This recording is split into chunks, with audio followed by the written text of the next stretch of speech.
nosaltres, les nostres explotacions, també hem de fer creure al resta d'agents de la cadena. I per això estem una mica avui aquí, per denunciar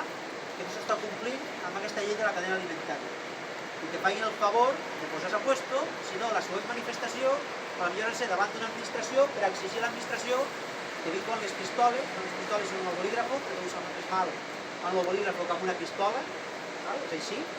Avui la por que sempre tenim, quan arriba algun bolígrafo a casa nostra, inspector de treball, inspecció de l'adult,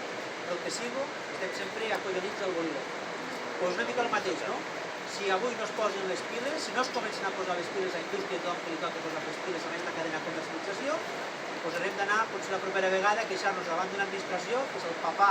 que ens ha de regular tots, perquè tenim la sensació que el papà només ens castiga a nosaltres, quan fem alguna cosa malament, doncs que també castigo als que no ho fan bé, però que no volem arribar aquí. El que hem de fer és corregir-ho, arreglar-ho, i que no calgui sancions, i que puguem rebre el preu que toca per un litre de llet. Jo, res més, tornar-vos a donar les gràcies avui, a tots vosaltres per la vostra assistència i donar la paraula als companys perquè